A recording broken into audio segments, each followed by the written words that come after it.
Ayuk right, they motion McCaffrey, backwards pass to McCaffrey, and he's going to throw downfield wide open. Brandon Ayuk, touchdown! San Francisco! He can run, he can catch, getting on fire! And Christian McCaffrey can throw! Schultz to the other, going to throw out left, intercepted! Diamador Lenore! Whoa, Dak what a Prescott play! just threw him the ball on the outcut going left to CeeDee Lamb. Diamador Lenore comes up with the game's first big play. Here's Prescott back, has time, throws out left, intercepted. Ball got tipped up and taken by Fred Warner. Jimmy Ward tipped the ball, and Fred Warner with the INT. They're going to give it to McCaffrey coming left. McCaffrey, touchdown! San Francisco! He has thrown one, he has caught one, he has run one.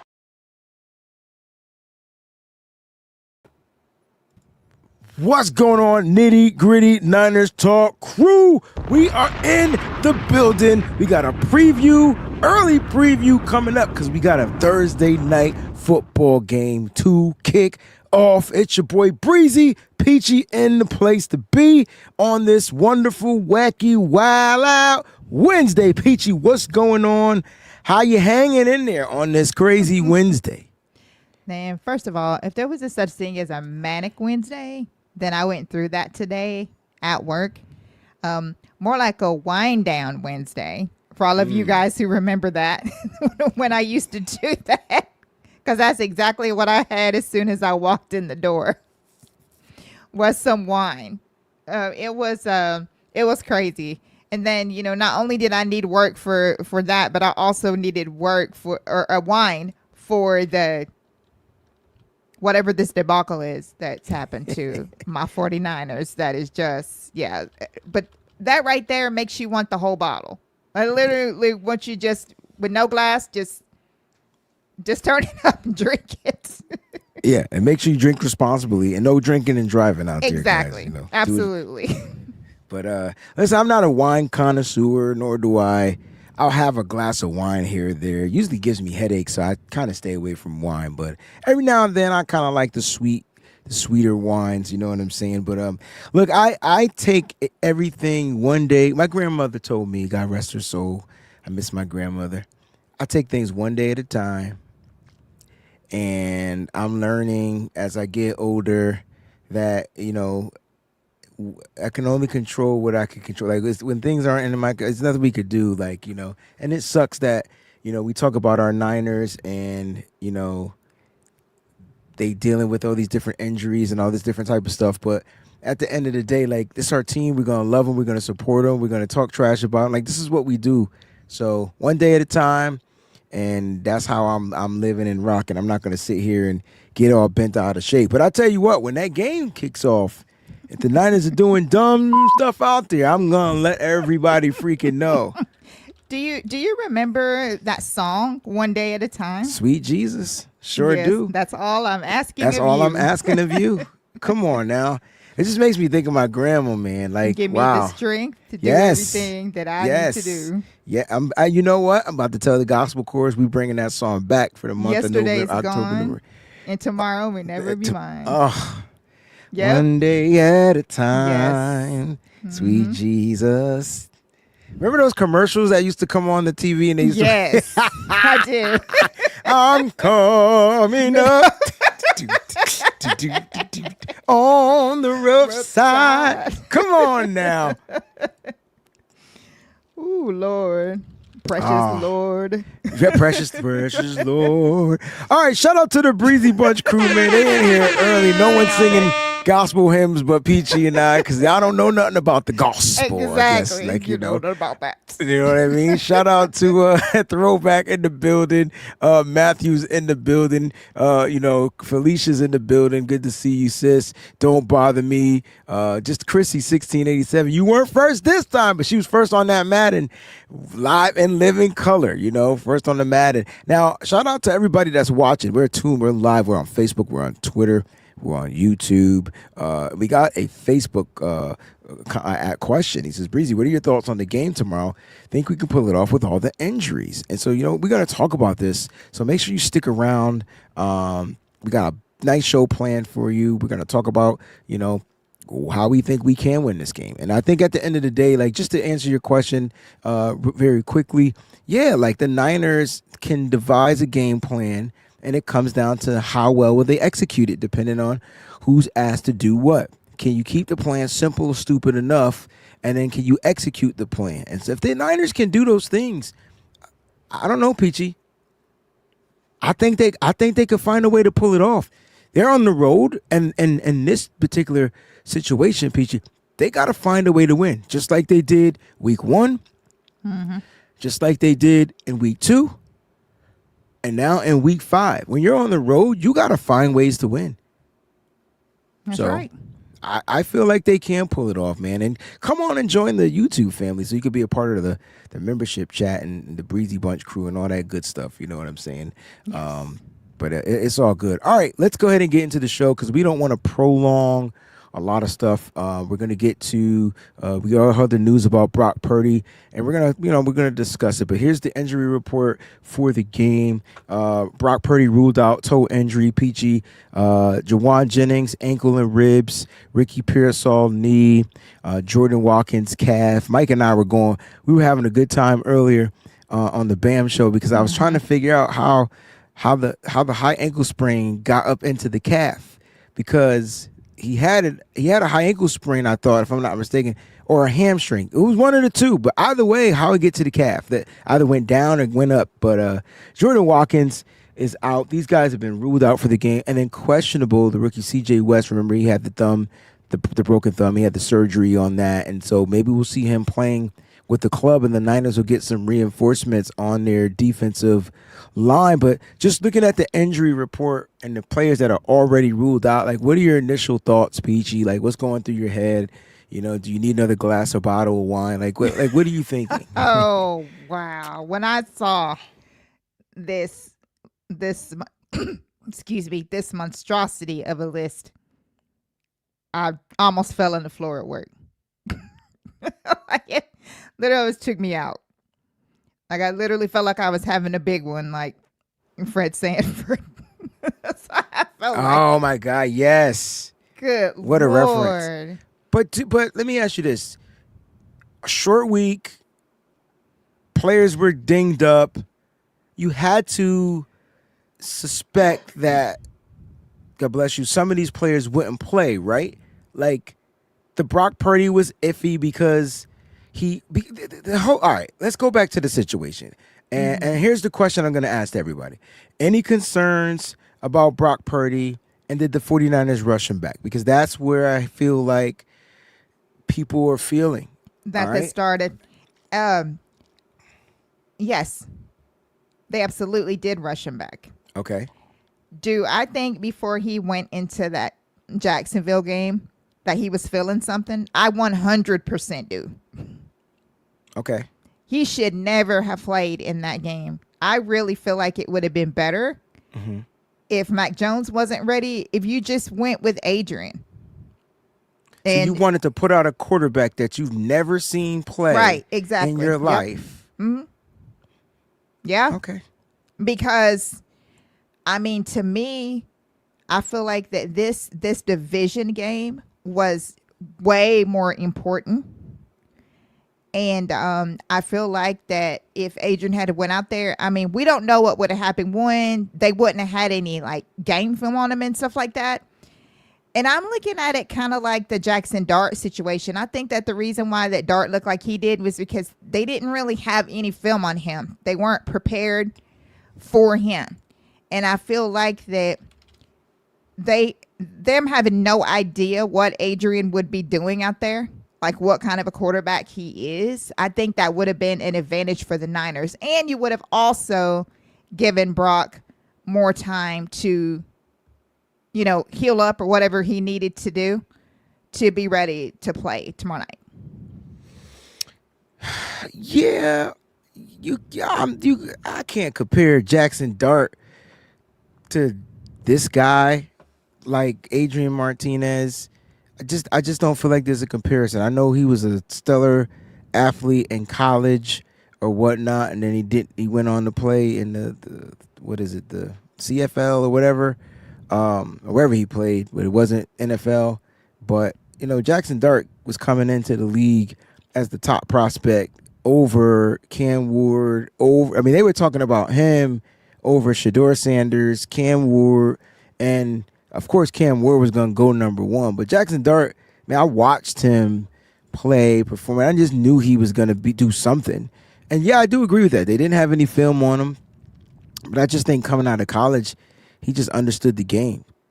Like sort of like if I would have got a chance to watch Brock Purdy coming out of college, I probably would have said some of the same things, but I didn't see Brock Purdy play other than in Iowa State.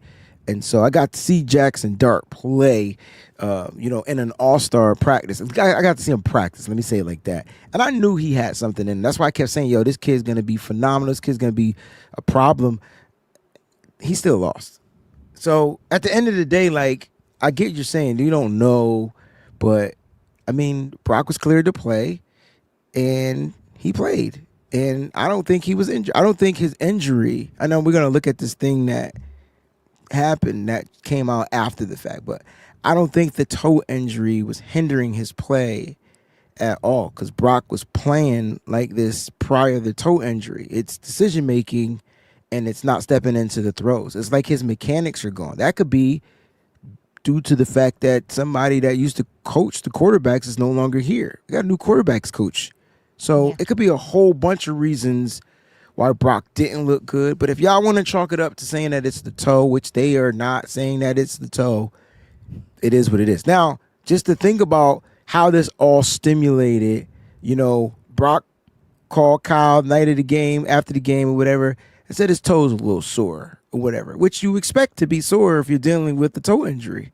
And I guess on a short week, I feel like if this wasn't a short week, I think Brock would be playing. So I don't think the injury is as severe as everybody is saying, but we don't know what the injury is. They're not telling us what the injury is. They just keep saying it's a toe. And it started off as turf toe. And now it's not turf toe. And now it's just a toe injury. And so what is it?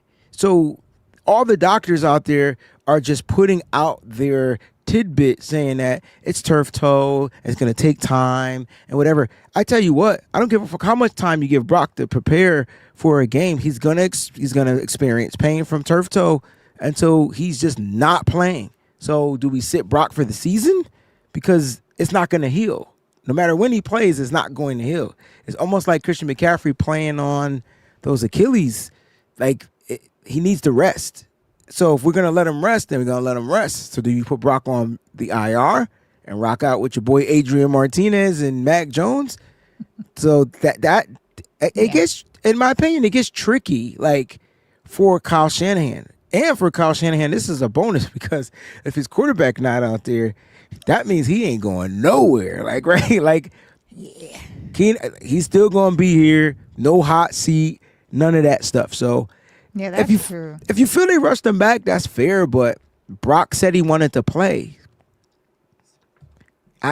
That's like, put it like this. That's like you being sick. You not fully recovered because the doctor told you to take off 2 weeks from work, but you got to take your ass to work because Amen. your time and money ran out. I do it all the time. Okay, it's the same difference.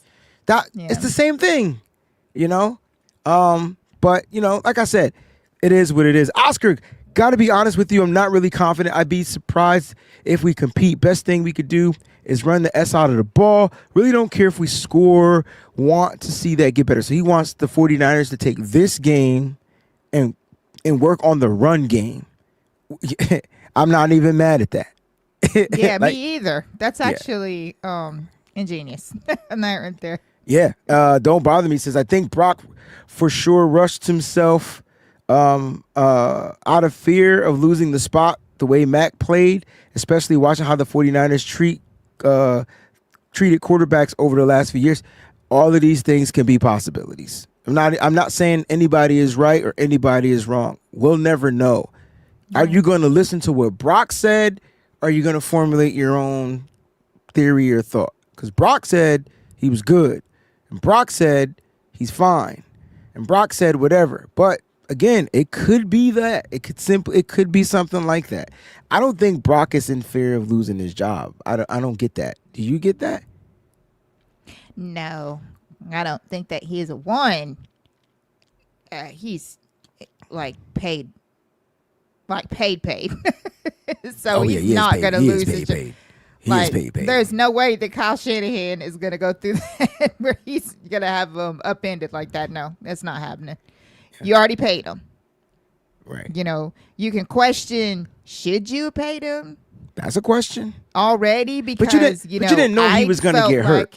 So that's not fair. Right, of course. But I'm saying, I mean, there are those, and I'm one of them, that feels like that, you know, with the season that he had last year, regardless of what was his fault and what wasn't, that you might want to take this year and see what's up before you do that. But, you know, what's done is done. We've already done it. And now he's going to be out there whenever he's able to be out there. Look, I'm not the doctors. And if you want to question anybody, you question the doctors because they cleared him. That's right. You're right. So team doctors are the ones you want to question, right? Those are the ones that gave him the okay to play. And that same week, we had Mac Jones with the PCL. So let me ask y'all this. How does the Mac Jones PCL injury magically disappear? Exactly. So like let's have the conversation because I'm finicky. I'm finicky about the way they list injuries, and when they don't have a definitive answer. When there's a definitive answer for an injury, we know. But when there's something that they're not disclosing the depth of the Brock Purdy's toe injury, and then they went out and said that Mac Jones suffered a PCL injury to his knee and wore a brace. But all of a sudden, because Brock's toe injury flared up, that PCL brace, everything is gone. Knee is magically fixed. He's ready to go. Come on, come on. Yeah, you're absolutely right. Throwback says, Brock said he was playing superhero ball, but hasn't proven that he can change that habit. Because remember, last season he was talking about that he had to do he felt like he had to do everything. I mean, it's going to take him reps and opportunities to be. Remember, I said this to Mike earlier. We watched the play, and I said to Mike, I was like, yo, he doesn't trust his teammates. The trust factor isn't there with certain players. And because that trust factor isn't there, he's playing superhero football. And so he's going to drop back. He's going to hold the ball. He's waiting for the play to be explosive down the football field. That's the Brock we're going to get.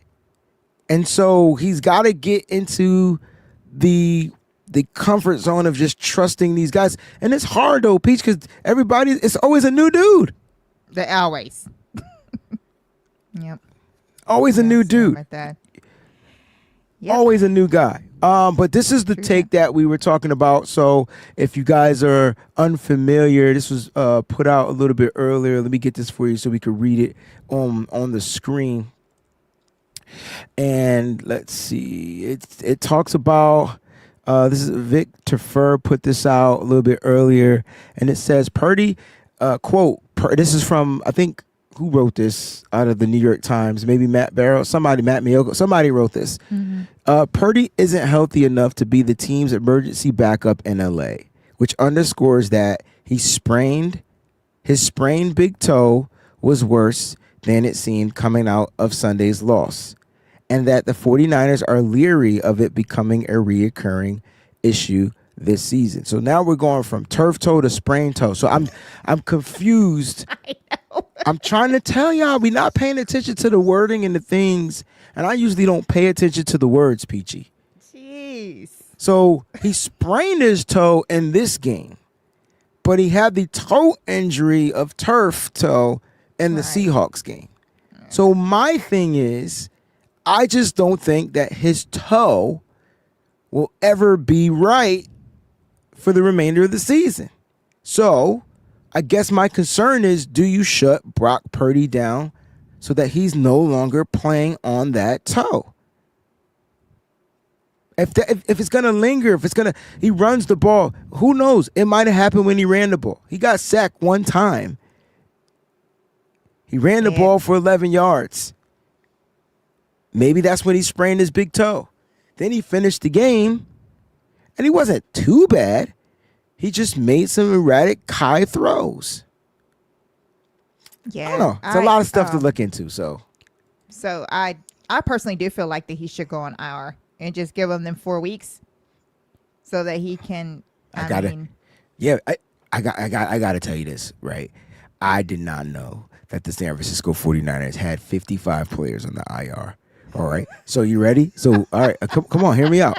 Some of them are season ending and some of them aren't, right? The Niners can only have a select few that they can designate to return from the IR, right? You can only call back. But Ben Barch, he's going to be designated to return. Nick Bosa, he's done for the season. Spencer Burford, designated to return. Jacob Collins, designated to return. Kevin Givens, I feel like he's done for the season. Taron Jackson, done for the season. George Kittle, designated to return. Jacob Robinson, done for the season. Patrick Taylor Jr., done for the season. Trent Taylor, done for the season. Trey Tomlinson, done for the season. How many people did I just name that is on the freaking 1, 2, 3, 4, 5, 6, 7, 8, 9, 10, 11? So the Niners have 11 players just on injury reserve as of right now, plus the 2 players on the PUP list, Brandon Ayuk, Malik Mustafa, and then Curtis Rourke on the NFI list. So how many players is that? 11 plus 3 is 14? Mm-hmm. God dang. Out of 53? God dang. It's really wild. Golly. And Oscar and Steve-O says only 8 can come return. Back. Yeah. So look. Wow. They can put him there.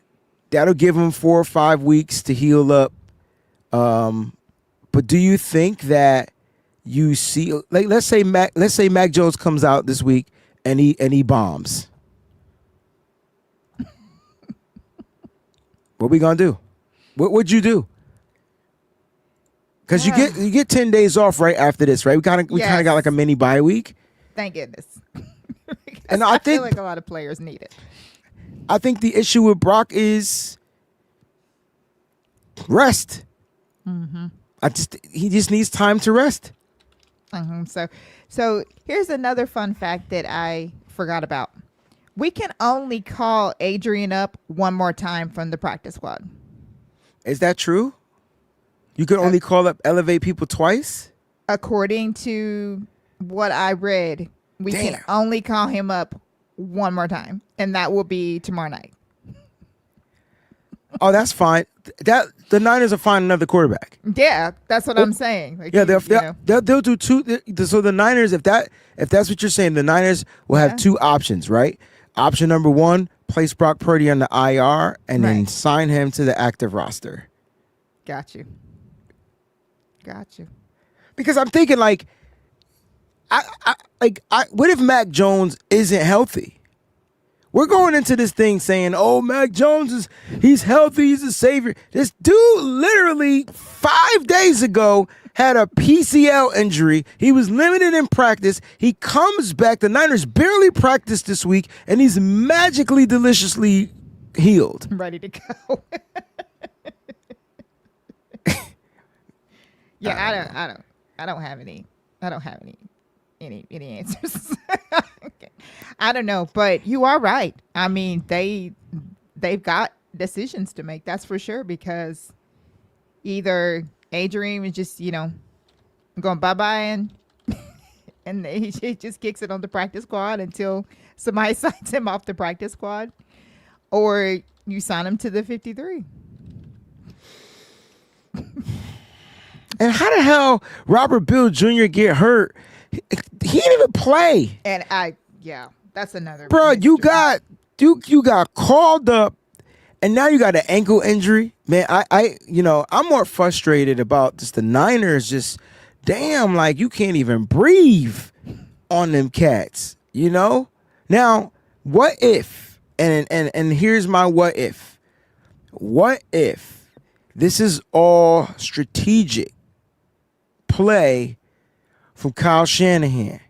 I don't want my quarterback with a toe injury playing on turf. Ha ha.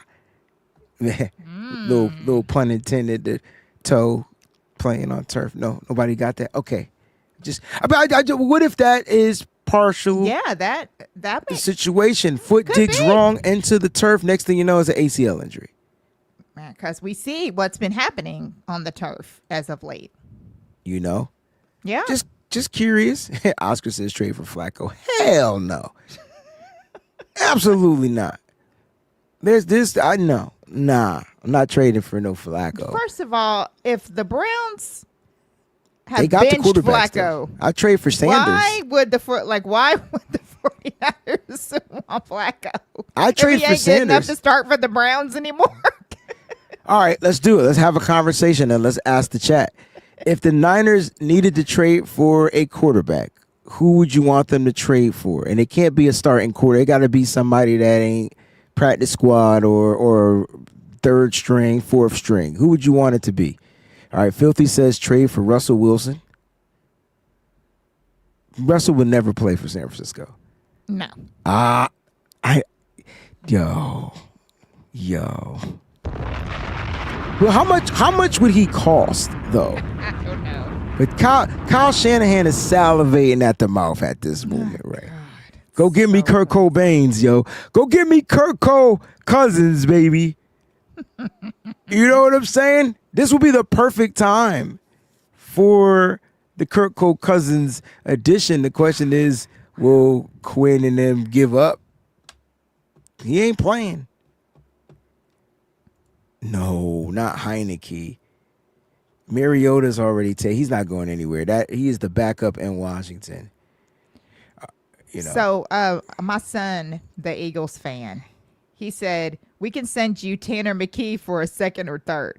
Your son be smoking that stuff too, man. Tanner McKee for a second or third. Boy, bye. He's just Philly, just being, you know what I'm saying. That's Tanner how it is. McKee for a second or third. The Niners will go to the CFL, AFL, BFL, DFL, and find a guy that we've never heard of before they trade. You know, unless they feel like they're competing. Because look, if the Niners win, you're good. But if the Niners lose, can you imagine? Just really quickly, and I don't want to throw this out there. We're gonna get to the power rankings, but can you imagine you lost your defensive captain for the year? Can you imagine Brock Purdy not playing this year due to a toe injury, a sprained turf toe? Right. That would be crazy. And just lunacy at this point. That would be crazy. All right, the power rankings are in after week 4. It's per ESPN. I kind of like ESPN because they don't give you a lot of the fluff. And there's no, what's that word? There's no bias with the ESPN writers. So the Niners are 12th on this list. You got the Eagles, Bills, Lions, Rams, Chargers, your top 5. Then you got the Bucks, Chiefs, Packers, Seahawks, your top 10. Colts at 11 at 3-1, and then the Niners at 12 at 3-1. Peachy, I know people don't pay attention to the power rankings, but we do. So I'm just curious to know, like, are the Niners? They dropped one spot. How are you feeling? Do the Niners belong higher, lower, or what are your thoughts?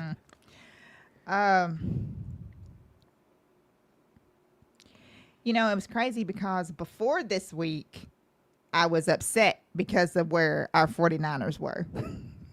So I feel like that I think we're about where we need to be. Mm-hmm. Yeah. Are you not upset because we now. lost, right?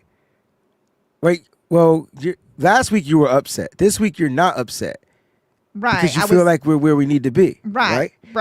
But it's because we lost. We took the L. Exactly. Had But we been before 4-0 and we were 12, exactly. we would be having a bunch of F-bombs. Like, Exactly. I Yes. get you. I get that. Oh, Avion Davis put up. How about Anthony Richardson? This kid can't stay healthy. The moment he get hit, he out for the rest of the season. It's You talk about AR-15. What was his number? AR? I forgot what they used to call him. Oh, Anthony Richardson. Ain't that his name? yeah. Yeah. Yeah, it's Anthony Richardson, but I'm trying to remember like what his name was. What was Like, his number? Was it 15? Because then it makes sense if they called him AR-15. I just was thinking of the weapon. So No, I don't think it. I don't. Think Okay. It's 15. But anyway, the whole point is that they're he does want to be moved. Like he literally wants to be moved, but they're not sure that they go. Let me tell you what's happening around the league. They're watching all these players getting injured and hurt. So where they would move on from a quarterback, you know, because they have a formidable one there to start. They're looking at what's going on with the quarterbacks, and they're like, yeah, we got to make sure we got insurance, you know, in case something happens. So they can't just do like they used to do, you know, like when you have just one really good quarterback and then you can just have a backup one. So I think they're going to hold on to him. Okay, that's fair. Rob D is my man. He says you need to straight rest turf toe for it to heal. They set him back by letting him play last week. All right, so here's my thing on this. They never said it was freaking turf toe. Amen to that. Whoever came out with that report was false. Now, if it is turf toe, Rob D, I agree 1,000%. It could have just been a sprained toe. Ian Rappaport dropped the bomb on that. Whoever released that information. Because if it was just a sprained toe, they gave him a couple of weeks off. Correct? Because Mac Jones went 2-0, and then it was said that he was good to go. We have to stop saying that it was turf toe because we don't know if it was turf toe. Yeah. Now, if it was turf toe, if he was diagnosed with turf toe, I agree 1,000%. I do. But henceforth, why he played, probably because it wasn't turf toe. He just has an injury to his toe. Exactly. And so either way, he needs to rest, it needs to heal, it needs to do whatever it needs to do. But if it's not turf toe, that's probably why it wasn't taken as serious as turf toe. Yes. It was, hey, the doctor said you're good. You feeling any pain? Nope, I'm good to go. I'm ready. Cool. You get out there. No problem. He didn't complain about it the whole game. It wasn't until after the game, we even found out he was dealing with the toe injury. I don't want to get into an argument about Brock's injury, but they haven't really disclosed what that injury was other than he has an injury to his toe. So, Rob, I have to disagree with this unless it's turf toe. If it's turf toe, I agree 100%. I truly do. That's right here. It's pretty cool. Oscar. He says turf toe, bum toe, hurt toe. It doesn't matter. They said that they said. They just said it was that. Well, the article said that it was sprained toe, right? So now the article's saying it's a sprained toe, but he's saying it doesn't matter. You forgot to put sprain in there, Oscar. But here's my point. He was cleared from the hurt toe to play. And so since he was cleared, he played. I'm not mad that he played the game. I'm not. I'm not even mad. I'm mad that the Niners couldn't figure out how to win that game through all the adversity. I'm not blaming the loss on Brock Purdy and his freaking bum hurt, sprained, turf, cracked rib toe. I'm not blaming it on that. What I'm blaming it on is his poor ass decision making. What I'm blaming it on, special teams giving up a touchdown. What I'm blaming it on is the defense not being able to help close out the game. What I'm blaming it on, Brock Purdy throwing interceptions, fumbling the ball. I'm not blaming it on anything other than those circumstances. I don't think it had anything to do with the toe. And now he's dealing with pain in his toe. And I really think it's a precautionary thing because they're playing 4 days later. Like, if it wasn't a toe injury, we would want Brock out there. But because it's a toe injury, chill out. You're going to get these days off, plus the days off until we play Tampa Bay. And when they got to travel again. You know, that's just my take on it. Ben, What's going on? He says, Purdy is playing scared. We've been injured for the past 4 years, and we are rushing back injuries instead of taking the time to heal.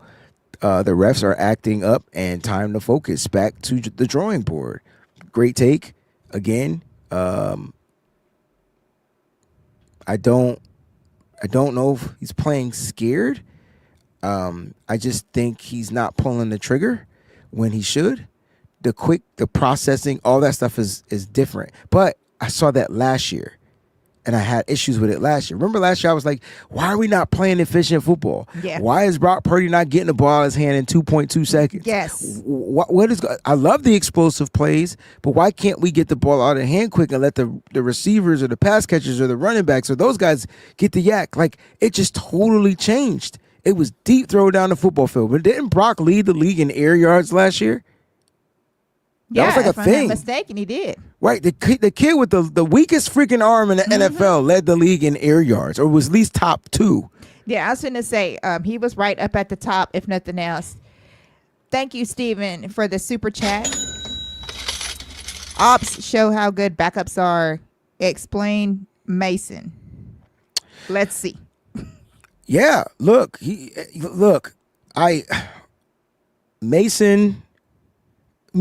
Mason's issues weren't just the injuries.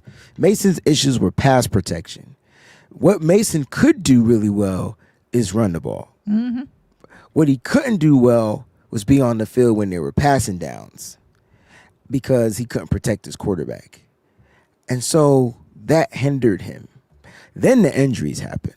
I mean, look, this is football. Injuries are going to happen at the end of the day, but, you know, not, and this is you know what, Nigel? Mm-hmm. Thank you. Would we be saying we rushed him back had we won? That's a great question.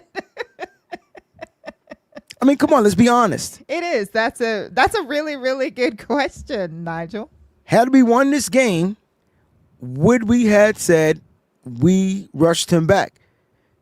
And we won the game, and then after the game, he went to Kyle Shanahan and said, hey, my toe hurts. Yep. Kyle would have been like, all right, no problem. We'll let Matt go. He should be cleared. We don't even know how the conversations are going down. Right. Like, we just know what's being reported to us and how we're perceiving it, and we get emotional about it. But I think Kyle is okay, no problem. That's what we got a backup quarterback for. You take this time off, you rest up, you heal, and we'll continue to move, like we move, just like that. Maybe that's my optimism. Mike, what's going on? So, Mike, the question that I had asked was, are there any concerns about Brock Purdy moving forward? And where's the actual question? So I don't forget. And did we rush him back? And I feel like I know your take. Did we rush him back? And so, do you feel we rushed him back? Because Nigel had a follow-up question and said, had we won the game, would we be saying we rushed him back? All right, so let me start with the end, and then I'll go back to the beginning, right? Do I have any concerns with him as the beginning? Let me start with the end. I do think we rushed him back. I do. Now, I understand that he was clear on all of the injury reports and all that stuff. Like, no designation at all the last practice. Nothing. Like, that means that they thought that he was good to go. And then had we won the game, let's say that final drive, we march down the field, we get in the end zone, and the defense holds up, and we win that game. He's still going to be sore today, which would tell me that we still rushed him back. You know what I'm saying? Like, I'm not just results-based. Now, that's just injury-related. As far as performance, I don't attribute any of what we saw in the field to the injury. I don't. I think that he re-injured some tendons and it feels sore now the next day, and that's natural. What I don't think is that he felt it in the moment, and I think that performance was a Brock Purdy performance. I don't think that was a Brock Purdy with a bad foot performance. And so those are those two questions. The very first question was, what? It was, do you think – Are there any concerns about Brock Purdy? Oh, are there any concerns? No, none at all, because I think that Brock Purdy that we saw – is part of the inconsistent Brock Purdy that we always see. I don't think that this was related to the injury. Okay.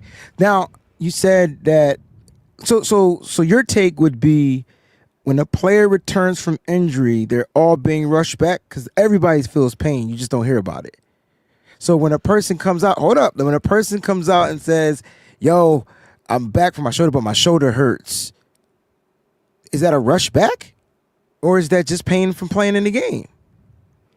Well, no, I think both are true. I think it's pain from the game, right? But when I say rushed, did we need to bring him back for that game in particular? That's where I'm getting the rush from.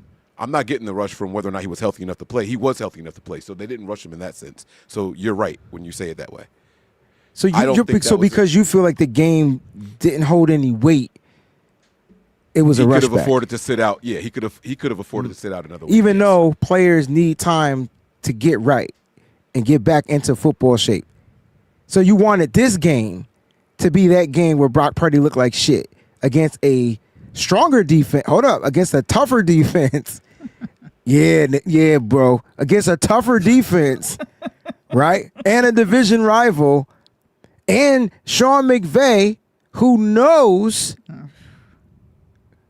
that Brock is dealing with the injury and they're going to come after him, so that you wanted that to be the game, opposed to the game where it doesn't matter. He can go out there. It's like a practice. It's like a joint practice. It's one of those type of situations, and he can get back into the rhythm. So this is going to sound like I'm just trying to contradict what you're saying, and I swear I'm not. The practice reports were that Brock was still sailing passes when he came back. That tells me don't put him back on the field. Let him get another week of practice where he can hone in. I think he was pressing mentally, not physically, mentally, because, oh, man, this guy behind me just won 2 games, right? Like, I got to go out here and get my job and secure it and blah, blah, blah. All the practice reports were that he was still sailing passes high in practice. Why are you going to put him out there on the field then? That doesn't make any sense. It didn't say he was sailing every pass high. He had some pass. Right. So he had some high against sell passes. Brock did that before injury.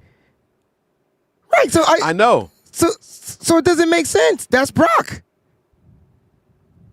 Yeah, I agree with that. That is Brock. But that doesn't mean that you can't hone those skills.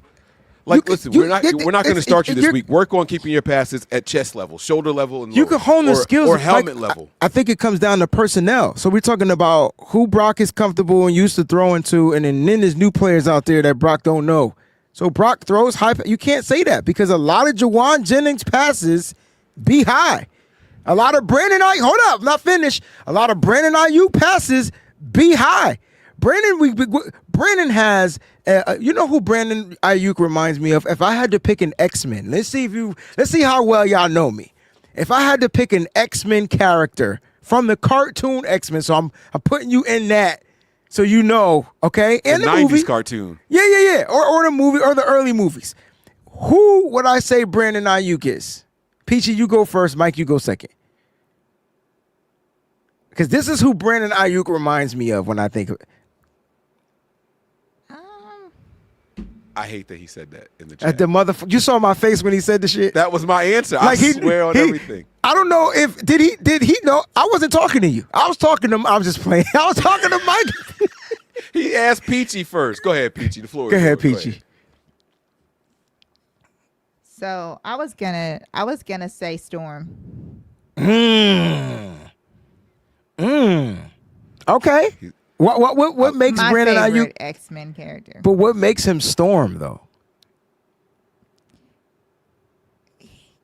The agility that he has. Okay. The Storm's very agile. Yeah, for sure. Quick on the feet. And processing too, right? Like that's what she does. Yeah. She's like and the leader. Elements. She's like the leader. Mm-hmm. You said, Mike. Next. No, I mean it. Brandon Ayuk don't have bad games in the rain. No, he sure doesn't. Like, You're right. That's what I'm saying. So like the elements don't bother him. I like that. I thought that was dope. Yeah, that was dope. All right, Mike. So who do you think I was gonna say? I was gonna say Nightcrawler because he could be wherever you need him to be. That's the only reason I was gonna say Nightcrawler. That is crazy. Brandon Ayuk. And when you watched him with Brock, that's who he was. Like that cat popped up in the end zone out of nowhere. That cat was like, God, I missed those days. He would disappear and reappear. This cat caught a pass off of another head. Like, I've never seen that in the NFL experience of NFL. Like, how you catch a pass off of another dude's, like, that's his guy. I'm just saying Brock is missing those elements to his game, and he has to relearn new elements. Purdy needs if Purdy is supposed to be an X-Men, it's supposed to be Gambit. He's supposed to deliver with accuracy. Okay. Gambit is on point when he's out there dishing them cards and whatever. Yeah, but Gambit not. But that's only time he's on point. That's the only time he's supposed to be on. What you mean? You say he's only on point when he's out there dishing the cards. Brock Purdy got to be on point more than Gambit. He got to be. It ain't his job. Ain't just dishing the cards. His job is to anticipate throws and make sure that they're in the right spot. It ain't just hitting the target. It's putting it to where your target needs to be. And Brock is struggling with that element to his game right now. And it also seems like one element that I feel like that he's regressing in is processing. Because remember, that's a one trait. Me and Breezy used to go back and forth arguing all the time about his elite traits and what traits that he has that would make him elite. And Breezy always said processing was one of the ones that he felt like was one of his elite traits. And I feel like that he's regressed when it comes to processing as well. Yeah, I don't think he's regressed when it comes to processing. I think he's just trying new options. He's just trying to listen.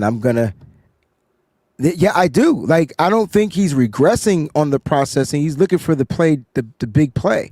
So like It's like he's trying to learn within the game. All right, my offensive line blocked well on this thing. I know I could get this ball down the football field, but I really can't. So I think it's lack of his quote unquote regular abilities, the shit he was born with. Like, you know what I'm saying? Right. Like, processing is there. It's just the stuff that he was born with. It ain't matching up. So, like we said last year, he proved that he could get the ball and push the ball down the field. So he's taking what he did last year and trying to put what he did a couple of years ago and put it all in the bag. Now, he did that after missing the second two games. So that's why you got to give him a game. That's why I'm not mad that Brock played against the Jaguars in a game that didn't matter, whether we won or lost, because you got to get him back into Kyle Shanahan's rhythm. Okay, but can I say this? I just want to say, if Brock, because he's not playing tomorrow night. We know that. But we also know why. They say it's a toe injury and it's a short week. So don't forget to factor in the context that it's a short week. If it was a regular Sunday game, Brock would have been questionable and he possibly could have played. What happens if Brock doesn't play against Tampa? Then they just gave him more time off, like you said. Okay, but the reason why that I bring that up is because the longer Brock is away from the field, not playing, this whole entire thing is just this whole thing's gonna cycle. It's just gonna cycle. Like, he's not gonna be able to work through anything because he's not gonna be out there. So every time that he basically restarts back out there on the field, because like I just can't get that out of my head about his processing or whatever. Like, he's not going to be able to get through any of that because he's not going to be in game action. He's not going to be. Isn't that why you got to get him on the field? Right. But what I'm telling you is he's going to look the same way that he looked against the Jags by the time he gets back out there. Like, no, he's not. This is like 3 games. You can't say that he's going to look the same way because he's going to play against a different defense that might not defend him like that Jaguars defense. We didn't even factor that part in. Brock struggles against those types of defenses. Every defense in the league isn't built like that up front, especially ours. So at the end of the day, Brock's not going to always struggle in those types of games because we'll be able to run the ball, set up play action pass, do the things that we're used to seeing Brock Purdy do. It was just against a maybe Robert Saleh should have just kept his mouth shut, not said shit, and we just went out there and did the goddamn thing. I mean, that's kind of like what we got punched in the gut. I think what Peachy was saying is that whenever he comes back, the longer he's out, they're still going to use the excuse of rust or injuries or he's still recovering and all that. And so that I think y'all were both saying the same thing. That's why you got to go ahead and get him out there so that those excuses aren't it. Now we know it's who he is, right? The faithful right now are split. All the fans are saying we rushed him back, and that's why he looked that way. He needs more time out. But then when he comes back, it's going to be, oh, now he's getting back into the groove of things. The truth of the matter is that's just who Brock is. That's the truth. And so the only way you get to say that conclusively I disagree. is if he's playing continuously. The longer he's out, oh, he's working his way back now, or he's getting a feel for it. How's the toe now? You've been out for 3 more weeks. How's the toe now? Like, it's going to be a constant excuse. The only way you don't get that excuse is if he just keeps playing. And I think, Peachy, you tell me if I'm wrong, I think that's what Peachy was saying. Like, the longer he sits out, the longer the excuses just continue for him. Okay. But there's going to be excuses regardless if he sits out or if he plays. You said personnel. Did you mean the people he's throwing to? When did I say personnel? When that whole segment just started, you were like, I don't think that – you said I don't think it was he needed to go out there and play. Peachy said it's the processing. You said I don't think it's the processing. I think it's the personnel. I never said personnel. No, he never said personnel. I was talking about I was talking about the people that he's used to throwing the ball to because you were talking about that, and I said he's used to throwing balls high because he had players like Jawan Jennings that could go up and get it, and Brandon Ayuk can reappear and just catch a miraculous pass and just be in the right spot for Brock. He has to get used to these new players when he's out there. You get what I'm saying? Ricky Pearsall was the guy he was building with. Brock Purdy had, in the games that he played, explosive plays down the field. Who were they to? Ricky Pearsall, right? And then the one play that ended up getting Ricky injured was just a overthrow out of bounds, unfortunately. Right. But the only player that he threw a high pass to that he didn't have rapport with was Demarcus Robinson. He threw high passes to Christian McCaffrey. He's used to throwing to him. That's not an excuse. He threw high passes to Juwan Jennings. He's used to throwing to him too. The pass to Christian McCaffrey weren't as high, but they were high. It wasn't. He had both feet off the ground, fully extended. He's also not as tall as Juwan. I'm just saying, so Juwan Jennings' passes were even higher. They were way higher because he had to. That's what I said. They were not as high. That's what I just said. I didn't say they weren't high. I said they were not as high. Yeah. Brock Purdy throwing off of his back foot is the reason why that pass sailed on him. That's a mechanics thing. That ain't a toe thing. That's a quarterback coaching thing. Fix that shit. How you fix it? Find the quarterback. Right? Find another quarterback coach. Get Brian Greasy back in here. Shit hit the fan once that cat realized he was checked out. That's when we started seeing a different Brock. Well, y'all want to have that conversation. I like that. I'm not gonna argue against it. I just think that we can't blame it on he was throwing to other targets. He didn't throw a high pass to Sky Moore. He didn't throw a high pass. You know what I'm saying? He threw a low pass. He threw a low pass to Sky Moore. To Jennings. He threw a low pass to Jennings because Jennings usually can get the fingertips down there. He threw a low pass to Jake Tonjes. He had to throw the ball to where only they can get it. And on some throws, he just did. But those high ones are the more dangerous. Would you rather have a person throw the ball low or high? My thing would be low because if it's low, it can hit the ground. Right. High, if you tip it, it could go to the defender. So you got to pick your poison. You want perfect, accurate throws. That football ain't perfect all the time. You'll get some, but you're not going to always get the ones. How many times we seen our quarterback throw the ball behind the receivers, and the receivers are going one way, and then they got to this happened to Debo all last year. That wasn't a high throw. Right. It wasn't a high. It wasn't a high throw. The dude is inaccurate. I didn't say he wasn't. I never said he was accurate. I'm confused. So the only way to fix it is to get a different quarterback coach. No, the only way to fix it is to let him keep throwing. That's the way to fix it. Right. So right. That goes to Peachy's point with what happens if he doesn't play against Tampa Bay. He needs to get back out here and keep playing. I think that's we're all saying the same thing. That's what I was saying from the jump. So I don't understand. I don't get it. I said he needed to play. You said that he shouldn't have played. I'm saying he needed to have played so he could get back into rhythm of this offense. There's new receivers every single week. They calling up a new motherfucker from the practice squad every single week. He don't throw to the guys on the practice squad. That's Adrian Martinez guys. The fuck are we talking about? That's true. That's very true. No, hey, yo, get out there, man. Hey, yeah, we just called you up, man, Brock. And the pass to Kendrick Bourne, I don't even know if they met. That pass was, he shouldn't have dropped it, but god dang, that Jay came in at like 130 miles per hour, bro. I didn't even know Brock had a cannon like that.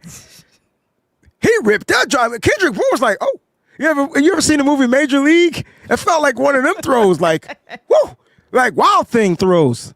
Brock put some stuff on that. It sailed up, though.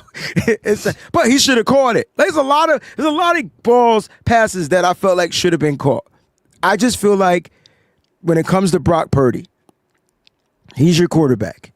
You're not going to turn your back on your quarterback unless it's an injury to where he can't play. Right. I feel like if it's an injury to where he can't play, cool. The good thing is you got insurance. Your insurance is Mac Jones. Brock can't go, Mac step up. It ain't no competition. Mac know the role. He knew the assignment when he signed up for this job. He really going out there, Mike, for a job interview, Peachy. That's what Mac Jones is doing. If you want to know why Mac Jones not fucking up, even though he has an interception and a fumble, let's just keep it a buck. He did the same shit Brock did. Fumbled the ball, do an interception. He didn't throw as many. Because he ain't. Okay. I'm just saying he didn't throw as many. That's all I want to say. He doesn't. He hasn't. You're right. Because Brock Purdy threw 2 in the first game and 2 in the last game, right? I think Brock has 4 on the season.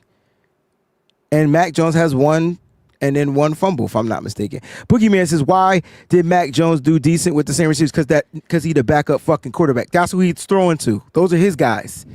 Yeah. That's my point. Makes sense. Those are his guys. Yeah. Great. Even though they rotate the guys. 2 games. Yeah, they rotate those guys. Mm-hmm. But Mac's used to seeing the 2s and the 3s. Gotcha. So look, I'm not, I don't know. I don't know about the injury. I don't know what it is. Brock has 5 turnovers, I think. How many interceptions Brock got on the season? 4 interceptions, 1 fumble. And then 1, so 5 turnovers from Brock. And then you get I think Mac has 2, right? He has 2. He had the fumble and I think 1 interception in his 2 games. So, yeah. And I think they almost got the same amount of, it's nighttime now. I know. It's a way faster. But thank you for the super chat, show. 1,000%. Okay, Wayne, I'm going to need you to donate to the swear jar. LMAO. Smash that like. Nah. We appreciate that very, very much. Absolutely. So Ben says that Wolverine is Fred Warner. Toad is Kittle. This is my guy. Juice is Gambit. And CMC is Mystic. This is my guy. I kind of like Juice being Gambit, though.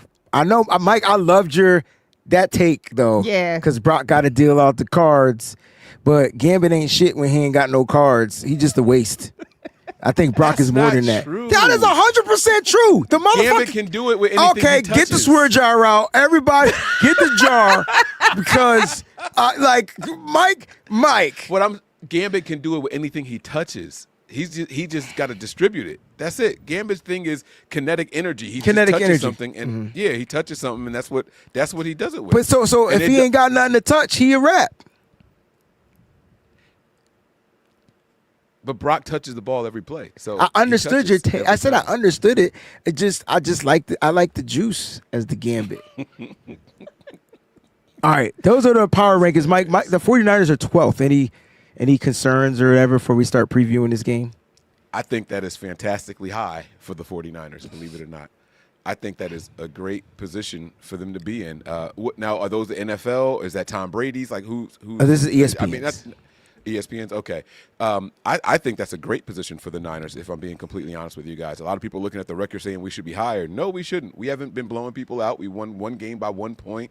We lost a game by 5. We won a game by 5. Like our plus minus margin is probably like 2 or 3 right now in total. I don't remember week 1. I don't remember what the exact score was week 1 against Seattle, but it's pretty low. You know, we're going out there with a margin of error that seems to be minute, you know, minuscule. Like one too many injuries or bad plays, and you could lose a whole game on it. So I do think that 12 is fair. I think 12 is fair. It's a generous spot, if I'm being honest with you guys. I don't think that if you line up all 32 teams, Niners versus them right now on a neutral field, who's winning, I think we end up a little bit further down than 12. Probably. So like 15, where would you put 16-ish. us at 15, if you were doing the 16-ish. ranking?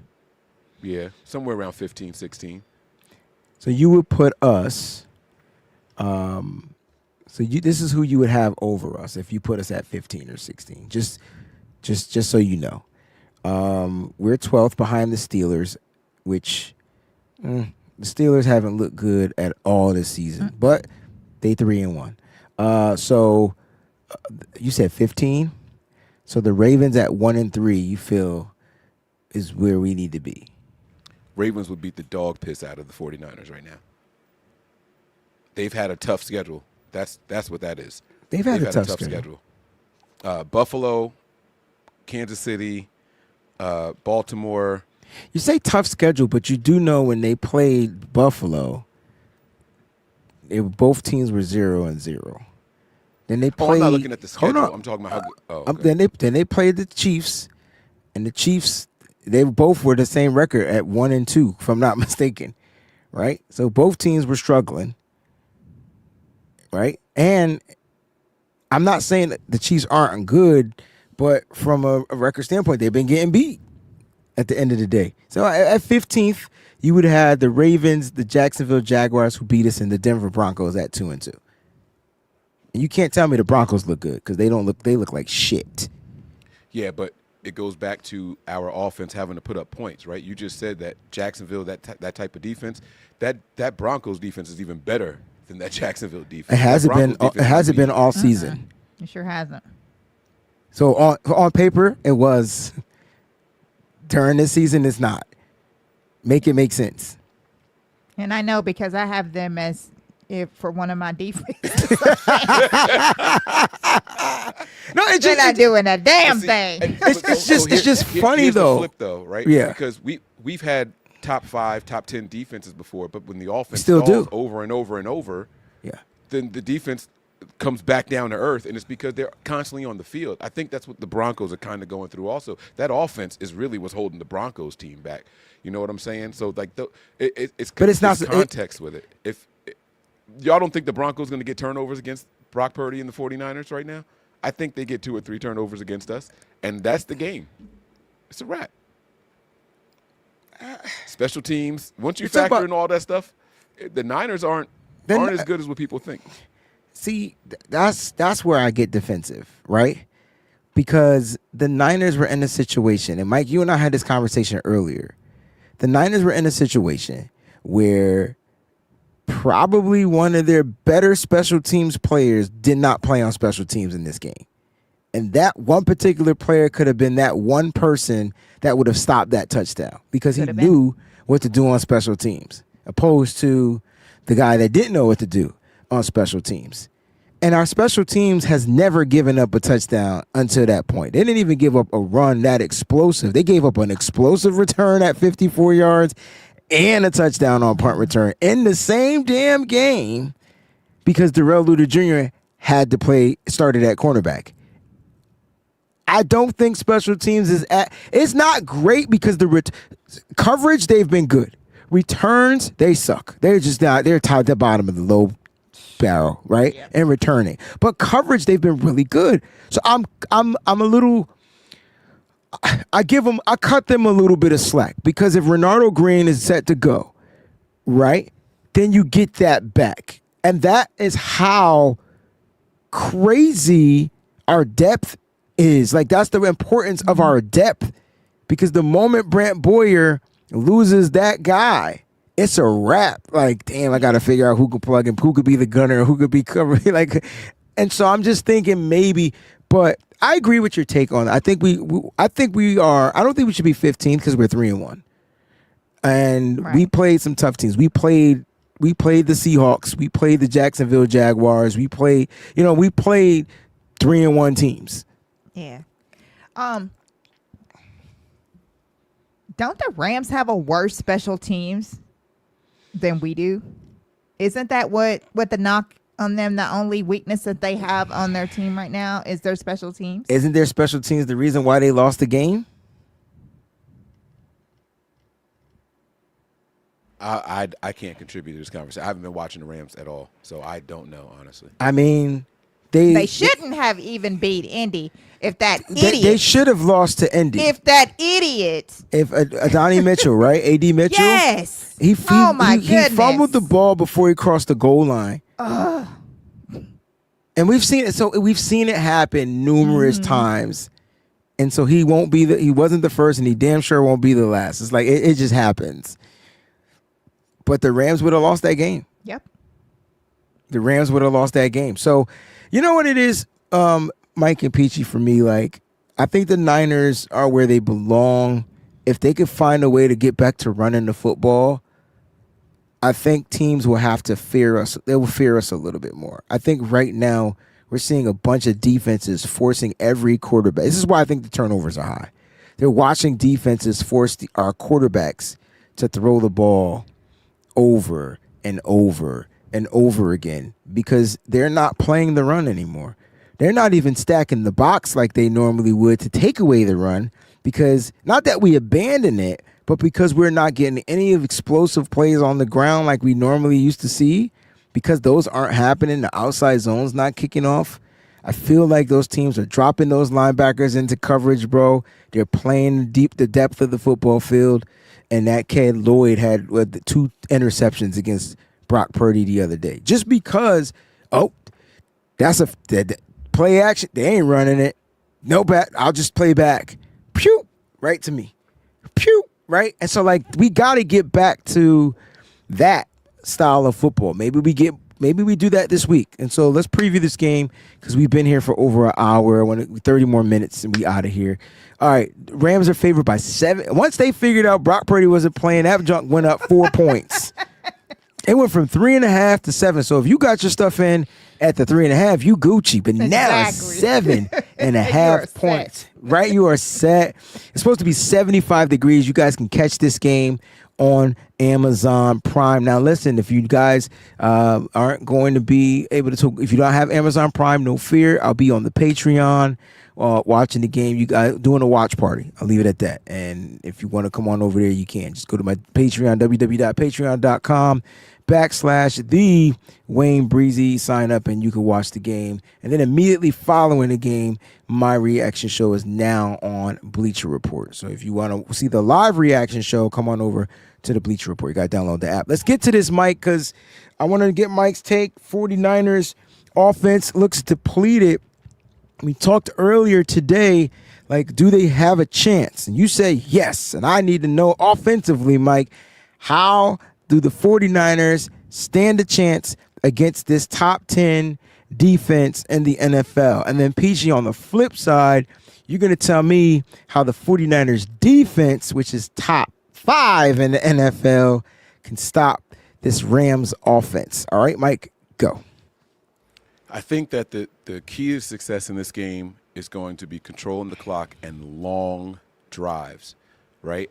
This is going to sound annoying and it's going to be boring, but we need a Peyton Manning in his prime type game where it's 3 and 4 yards every single play and just tire that defense out. Keep those boys on the field as long as possible while you sustain drives and you score 4 out of 5 times on those drives. Even if it's just field goals, you got to march down the field, nice long drives. You know what's crazy? One thing that the Niners still do really well, and I don't know how, the further back they are, like the closer to the end zone they start, yeah. It's the craziest thing I've ever seen in my entire life. I don't know how they're so consistent at it, but we need to have that kind of game tomorrow night. We have to stay on the field in long drives.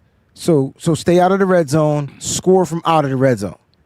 I'm not saying that. I mean, get in there and score if you can. But you just said it just seems like the further they are away, the better the sustainable of the drives, and they kind of struggle when they get into the red zone. We're 42% in the red zone. condensed fields and all that stuff. Yeah. I don't know if we have the personnel that's going to be able to create separation quickly. But to answer to your question, it's because I think Kyle can get into the scripted bag when they have the longer drives, opposed to the non-longer drives. It's all about the script, and no one's trumping Kyle's script. Like, it's something that his scripted plays are bar none the best in the NFL. It's when you're in the flow of the game and you get the ball back on a short field. We're like, oh, we only got to go 50 yards. This is easy money. Kyle Shanahan stuff has to develop. And so I think that's why, Mike, to answer your question. Right. So go ahead. Kyle uses 20 yards to set up plays for later on in that same drive. Bingo. And when you take that aspect away from him, it's like, oh crap, like how do I do this now with just, 2 first downs on the line? You know what I mean? Like that's where he kind of struggles a little bit. So you got a defense, Mike, that's going to apply something that we can't do defensively as of now since the loss of Nick Bosa, pressure. And I'm talking they have a dog. There's several dogs in the NFL, but this guy, Jared Verse, is going to be coming. And then they got Byron Young on the other side. These guys are going to be high, consistent motors. And then up the middle, Braden Fisk, and then Kobe Turner. They have a defensive front. I mean, they don't have a player to the caliber of who Aaron Donald used to be, but they have a really good defensive front. How are you negating the pressure? Are you worried or concerned about the 49ers offensive line? And how do you negate some of that pressure? What do you do? Quick passes, right? And I think that going in here with the backup, it's going to be that kind of game. It's not going to be hold the ball and read the field. It's going to be first option. If it's not there, you're going to your check down. I think that's going to be bread and butter all game long. They can be as good pass rushers as they want. But if we do what Jacksonville just did to us and get rid of the ball in 2.4 seconds every time, it doesn't matter how good that pass rush is. Get rid of the ball quickly, and you don't have to worry about how good that pass rush is. You can negate it by getting rid of the ball fast.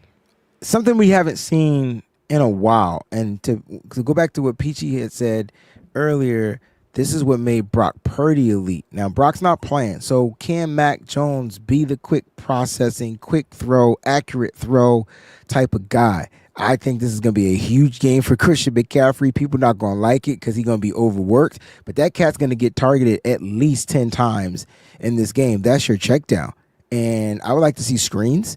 We've scored 2 touchdowns off of screen plays this year, so why not bring the screen game back? But Cynthia says one-on-one versus Trent. Mike, in a one-on-one situation, who's winning this battle out of 10 matches?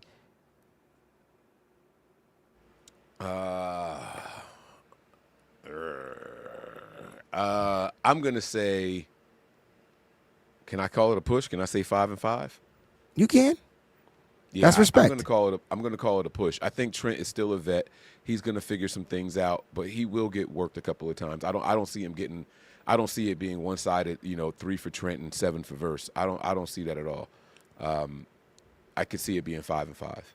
Now, what my concern, and I'm talking to you about their defense. My concern is, do the Rams take a page out of what Jacksonville did, what Baltimore did on Christmas a few years back, what Cleveland did to the 49ers?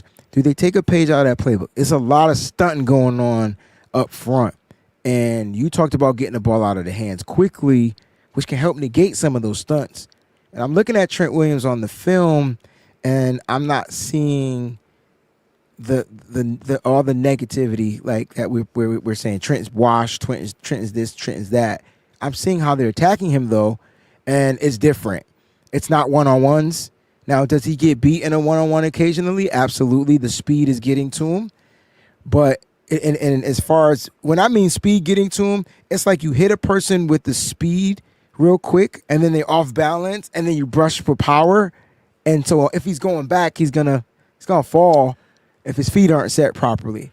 But it's the stunts that are tripping him up this year.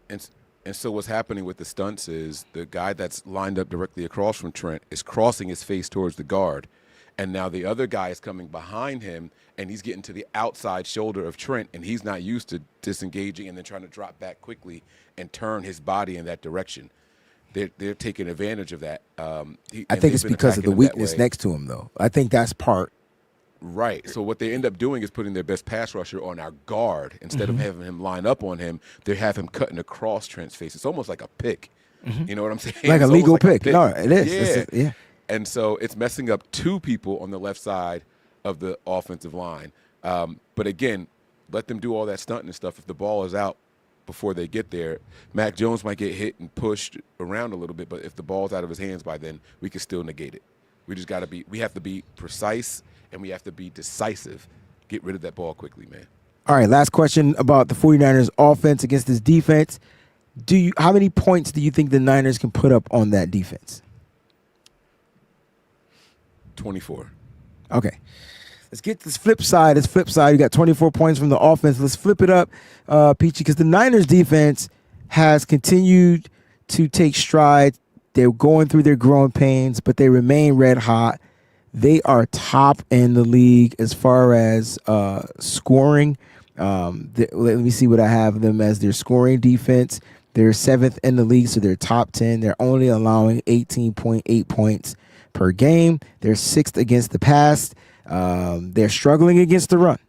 And the Rams are going to come out and try to run the ball various ways. From a 49ers defensive Robert Saleh's mindset, like, what are you doing to, number one, halt their best option? And number two, what are you doing to help negate the run game? Because teams are running on this defense. Phew, Lord, you have to figure out a way, without Nick Bosa, mind you, to keep that line strengthened up, like Bryce Huff and Khalid Davis and Elliott and Williams and all them. Like, they're all gonna have to work together. And then your linebackers, Winters, they're all gonna have to hap Fred, because here's what I know by experiencing Matt Stafford for a really long time now. He will throw an interception. Fred Warner had a bunch of almost in this Jags game. It would not surprise me if he did not, because I know he's so determined to do this, because he's so mad at himself for the almost in that game and how that could have been game changers. Literally could have been just absolute game changers. I feel like that Matt Stafford is gonna give him one or two. Yeah, it depends. It depends if Matt is trying to push the ball down the field. Yes. If he's not, that's my concern, because Matt proved that he could be the quick throw, to get the ball out of his hands quickly. Yeah. If the Niners, this may help the Niners, though, because the Niners, with Nick Bosa, forced Matt Stafford to get the ball in his hands in 2.2 seconds. Yes. Without Nick Bosa, Matt's looking to push the ball down the football field.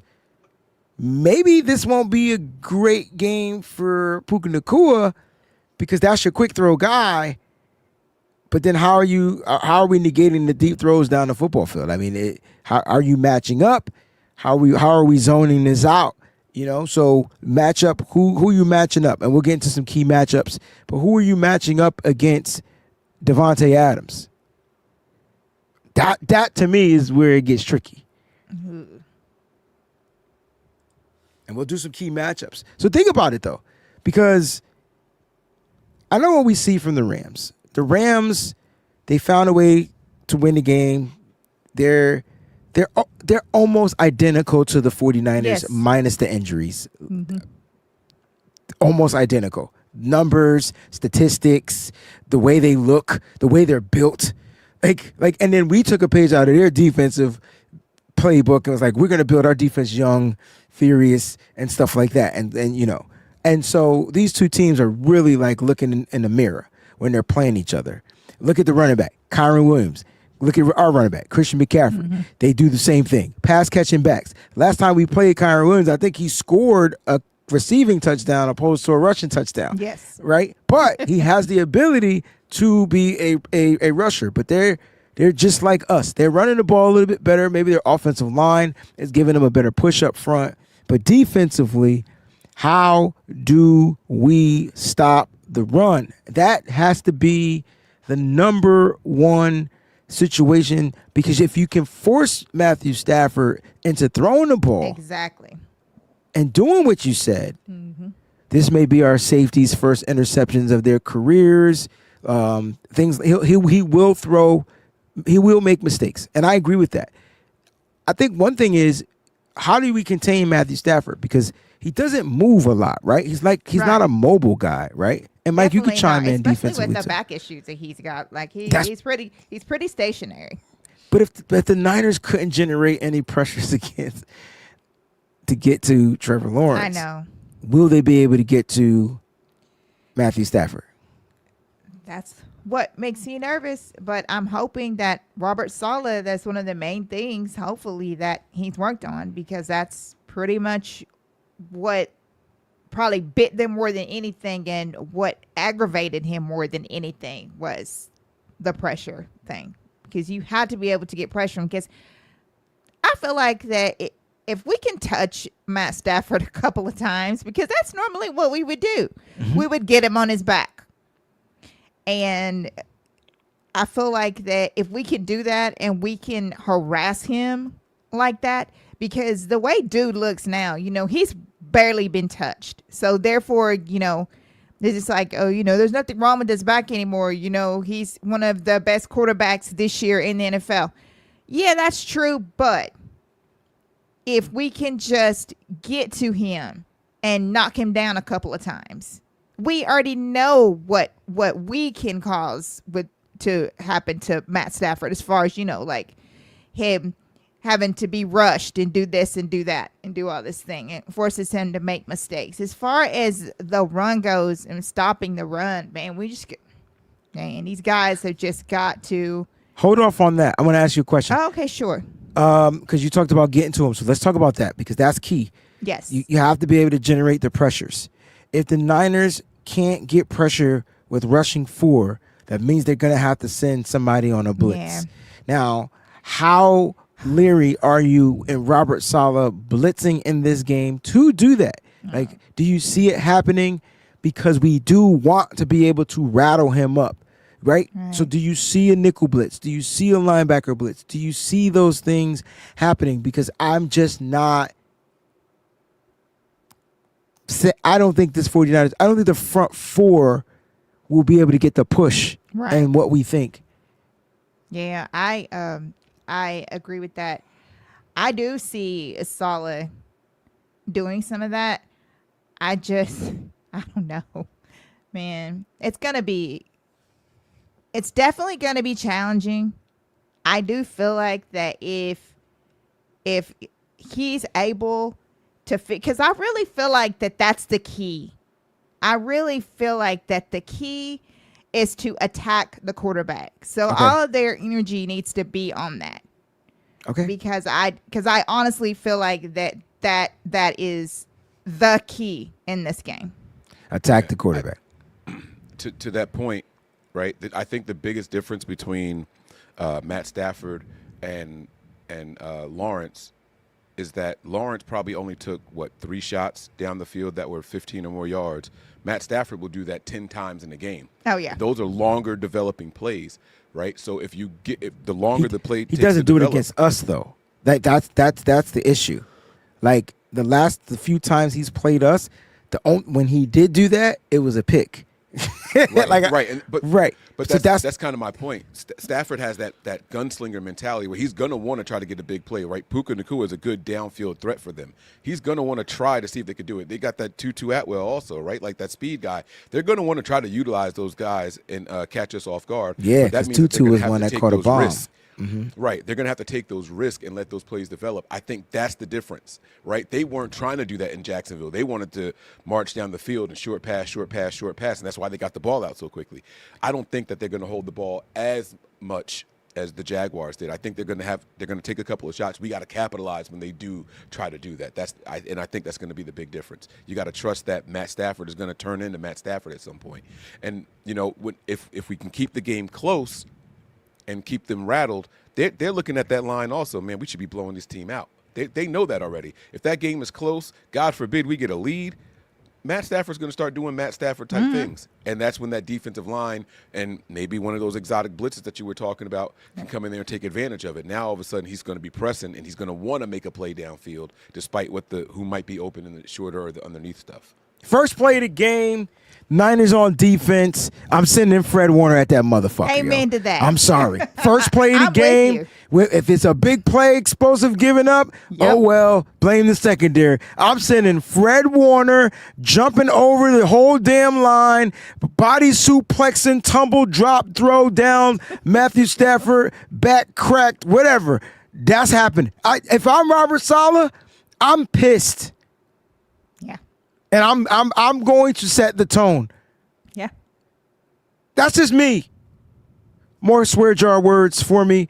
My bad. Sean back in the building says I'm like the clap. We didn't make it clap. Thought you were rid of me. Nah, never thought that, man. I like you just be busy. You know what I'm saying? Que pasa, mi blancos and peachy. What is Blanco white though? Yes, because he can't say that. Well, never mind. Yeah, he can't say that. Sean He is the can't cool. say the other one. A bullshit.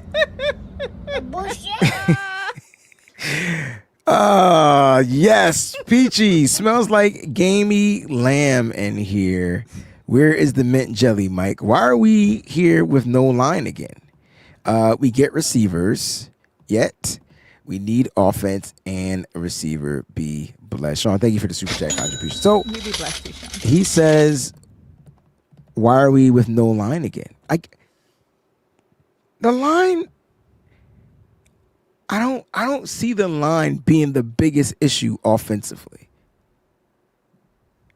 Now, if we talk about running the ball, I think it's just the way Kyle's offense is set up to run outside zone. I don't think this line is built to run outside zone. And I think you know what I think? I think the Ben Barch IR injury is a lot worse than what we thought. Like, I think he was the piece that they felt they found a gem. It's just like you found a gem in Dominic Pooney, who's the worst offensive lineman this year. Like, I can't even believe that. So I don't think the line is bad. It's just different. And the continuity isn't there. The communication isn't there. Like, these are the things we be talking about. Offensive line, there's 2 C's they need. They need to be able to communicate without talking, and they need the continuity. And it's just not there. And what if Trent is playing bad because he's overcompensating? We say the same thing for Fred Warner, but Trent don't get that pass? It's a great point. A great point. I also think that we can get some success running at verse. Oh, I think that if- that's what I said. You run at these motherfuckers. That's what you yeah. do. You just run at them. yeah. They're gonna be charging in, and you could go zoop. Miss me. Yeah. Are y'all bothered when Kyle 3 weeks in a row now has gone to the podium and said that teams are playing like this too high shell and it's eliminating our explosive runs? Why does he keep putting that out there for people to like? Because he's faking them out. We're not even trying to run the ball. Like, you got like we're not trying to get. I'm telling you, like, Kyle is playing with these dudes, and they are. Have you watched the defenses? It's 2 high safeties, and so you get past a certain level, those guys come charging down. There goes your explosive ability. So every team is going to try to do it until one team can't do it and is going to make a mistake, and then there's your explosive run, and then Kyle's going to look like the genius again. It's going to be fun. Guys, it's week 5. I will say that. It's earlier than a mug. We are literally 1/3 from the season, like 1/4, I think, from the season. Like we still have so much time. So many other things can happen. You know what I'm saying? And you know, the Niners at some point will get luck on their side. Let's talk a couple of key Rams versus 49ers versus Rams matchups. Peachy, you give me one. Mike, you give me one, and then we'll do score prediction and Brown. Is I this think like I actually- offensive side or defensive side? Or Offensive versus defense. However you want. Our You offense just pick a versus- match. okay. No, you can pick whatever one you want. Like, well, Mike, you were dealing with us going against the defense, and then Peachy, you were doing our defense going against their offense. So you guys, Mike, you give me our offensive player going against their defensive player. I think I said that right.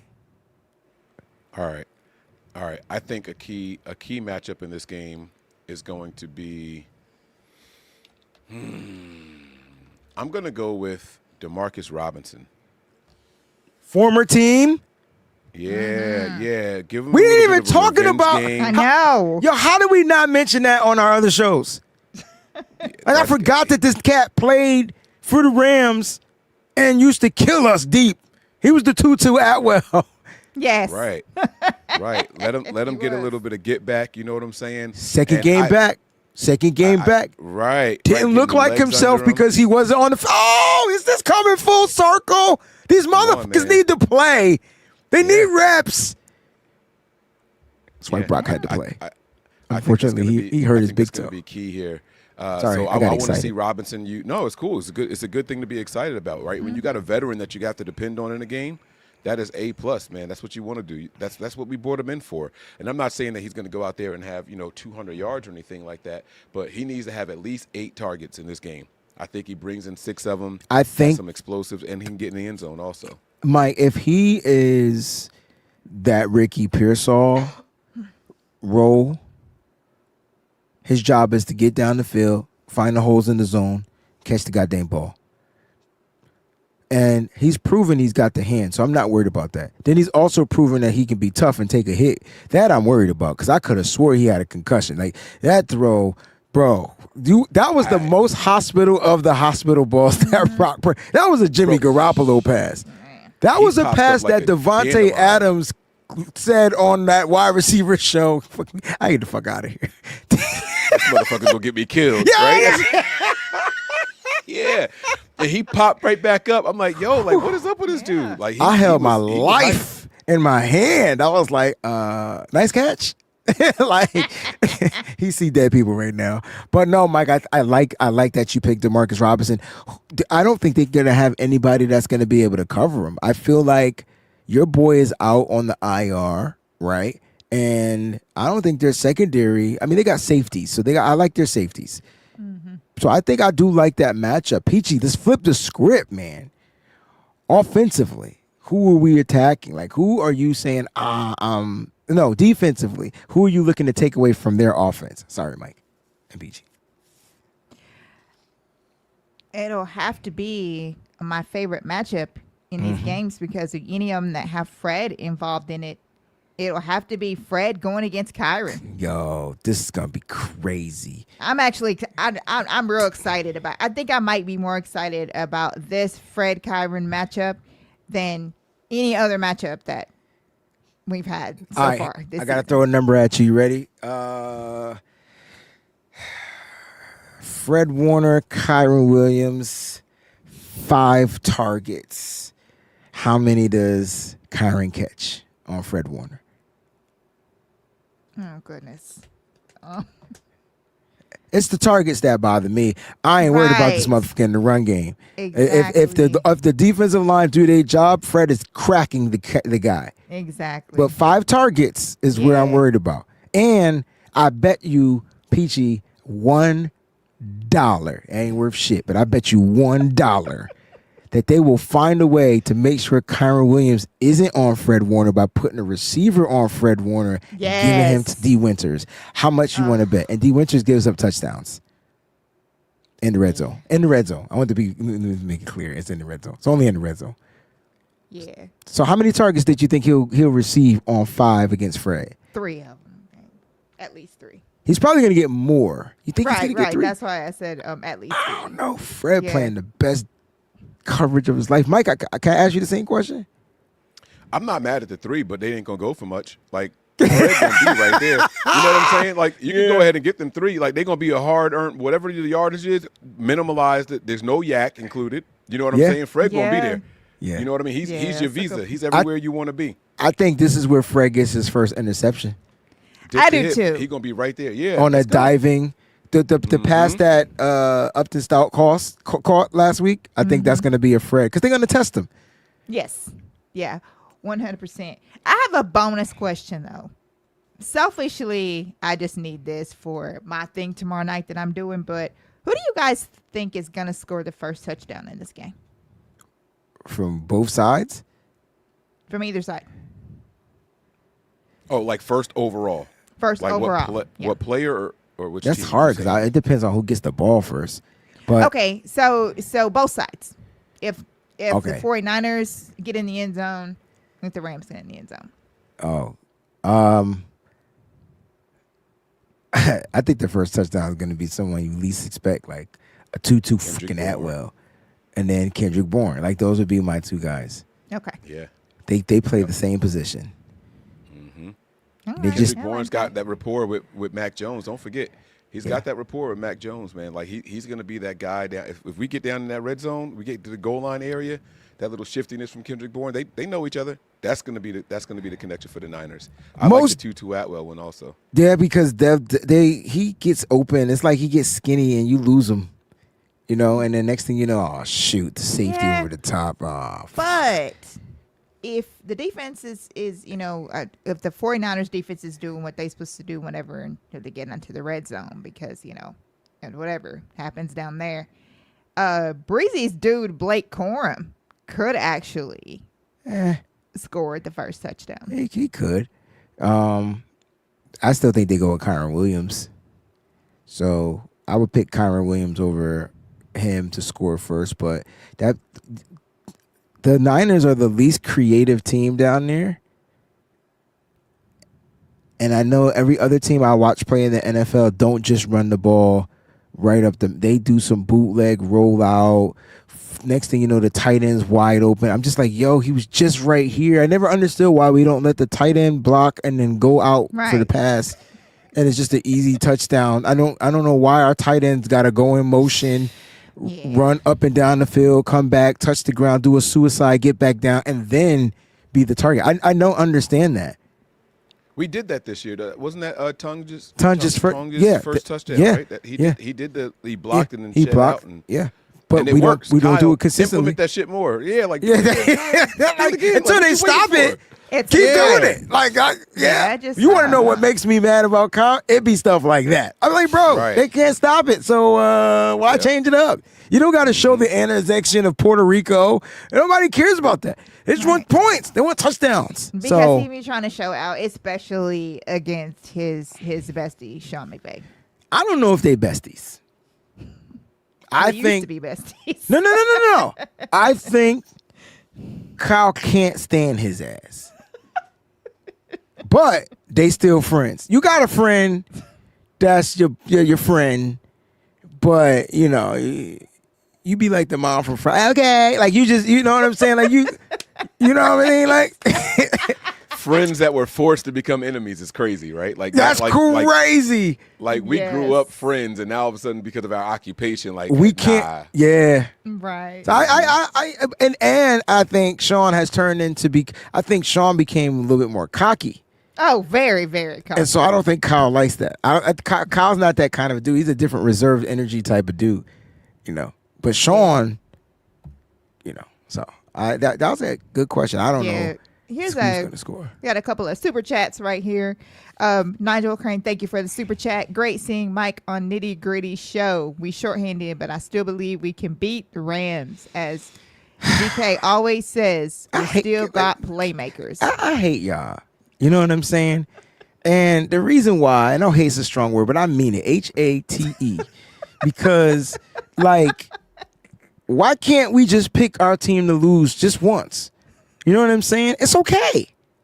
It's okay to pick a team to lose, right?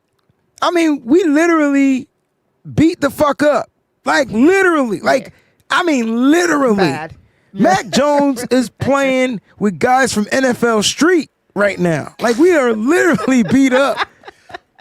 Now, Nigel, I want us to win. But I picked us to lose. I'm sorry. And I feel bad. Y'all making me feel bad, man. I don't want us to lose to the Rams. God dang, I hate the Rams. I picked us to lose last week against the Jags. I picked us to lose last week against the Jags. Don't be mad about it. People were like, Mike, you crazy. It's the Jaguars. And I'm like, okay, yeah, cool. Dang, like I just feel like this. I don't think we're gonna get blown out. I just feel like it's gonna be one of them games. I hope we don't get and blown the out. ball don't fall our way. Man, I'm really crossing my fingers that it is not an embarrassing Thursday. I don't think it's gonna football be that. game. I think we have. I think we focus too much on the results of certain things, right? Like you just said, the ball don't fall our way, right? We've got probably the second most forced fumbles in the NFL and like one recovery, right? Like The ball don't fall our way. That can't continue. It's just not statistically Mike, possible. on the Niners fumble- not having any interceptions on all the whole season. It Mike, can't continue. that's what happens when you have 0 rushing touchdown. no, like that a too, young. Peachy. That's when you have a young ass defense. Like I think our players be in awe. You ever all right, sometimes I'll perform with other musicians and I'll just be like, wow. And then I'll forget to sing or I'll forget to play a note or I'll play a wrong note. Like, right? Because I'm stuck in the moment. I think a lot of our players be stuck in the moments on how well Fred Warner plays. Bro, that ball got punched out and nobody moved for it but Fred Warner. Right. Fred already on the ground hitting the ribs. And let me tell you why Fred Warner They're my in the favorite bottom player. of the pile up holding Fred by his nuts, and they want to know why he can't recover the ball. Like, bro, he in pain down there. Yeah. If you didn't love Fred Warner, the last play of the game where that cat The jumped kneel over, downs. That was awesome. he said, "Not in my house." Right. You gonna hold that? Yeah. You gonna hold that? Watch what I got for you now. Yo, Watch what I got Yo. for you. I I'm love sorry, that. man. If you didn't love Fred before that, Yeah. because you got other favorite players, that's fine. But that right there sealed the deal, man. That right That- there that- sealed. That Came was Actually- over the line with a flying fist. flying That's fist. Oh my goodness. Looked like Kung Fu Fooey for a second. Right. bro. Hold that ball again. Watch what happened. Yeah. That brought up a really good point. NBA, like the young NBA players do that sometimes They be with they be like, superstars like Steph, did you LeBron, and they say whatever. Sometimes they're just like watching. Like I'm they're not not saying- even out there, like they're in the stands or something. But it- they're it- like it- right it- there. you get watching, so, yeah. mesmerized because you just can't believe, one, you're playing with a legend that's still Yes. playing, and two, this is real stuff. Like, 400 years. right, Yeah. this is real stuff though. So, But but they before gotta NFL they gotta snap Sorry. out of it. Sorry, Mike. They gotta snap out of it, and they gotta come back to the fact that they're playing in a game. And if I'm the coach, I'm on it. Everybody needs to fly to the football. It should be 11 months. That's fundamentals. Yep, just- That's coaching. It should be 11 motherfuckers flying to the football. What happened to Swarm? Just because D'Amico Ryans coined the term don't mean they weren't already doing it under Robert Saleh. True that. Go ahead, Mike. I'm sorry. No, I love the analogy that y'all saying and all of that, right? Like when you compare it to the NBA players, right? But 4 NFL games is equivalent to 20 NBA games. 1,000%. Right? It's a fourth of your season right there. You're right. These guys are aging rapidly. We've seen it now. Last week was a little bit of a step back, right? But we've seen the rookie defensive linemen just getting better and better and better every single game. We've seen Winters coming into his own better and better every game, right? That's The going to game's continue. slowing down. It's right. They're getting the experience out there. We're not going to keep making those same mistakes. This moment right here is when this is when the tide turns. I'm telling you, I feel something good about this game. I know, Wayne, I know you said you got us losing. It's cool. I respect that. It's gonna be drag mouth. I'm telling you, it's gonna be. It's going to take everything in the Rams' ability to win this game. Yeah. They're going to have to pull out some punches. Henceforth, most dangerous player on the Rams, Peachy and then Mike. And then, Sean, thank you for this. You think Purdy is in the tunnel? No. Purdy is he just need a manicure. And he need to wear bigger shoes. You know what I'm saying? Like just wear the wide. They make shoes for wide feet. I think at this point, Purdy needs a wide shoe cleat. Give his toe a little room, to expand. That's what happens. Your foot expands. That's probably why it's hurting. You ever? All right, Yeah. y'all never wore a pair of shoes, and they're your size, but you ain't cut your toenails in like a minute, and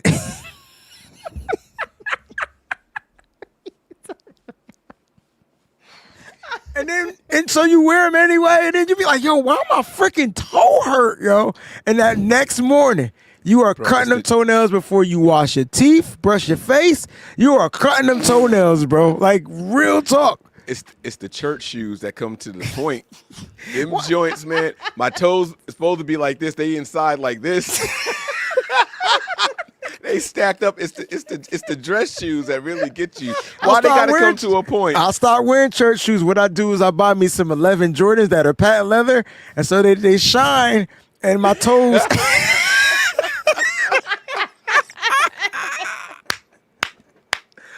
Oh my God. Woo! That's what happens joke is late night, sad. man. I don't know. That's why I do my shows during the day, so I'm asleep at night. But when y'all have me at Wash your night, teeth and brush your face. Y'all I heard did it. not He mean to said say on that. I purpose. did not mean to say Oh, that. I thought you did it on purpose. No, that was backwards. The most dangerous player on the Rams is freaking Jared Verse. Definitely is. She went with the defensive. I like that though. That cat.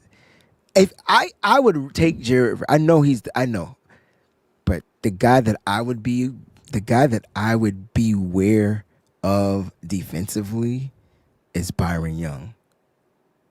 Yeah. Because you are going to put your attention on Jared Verse, and that cat had to pick 6 last year. That happened on Brock Purdy. That's why Brock Purdy not playing in this game.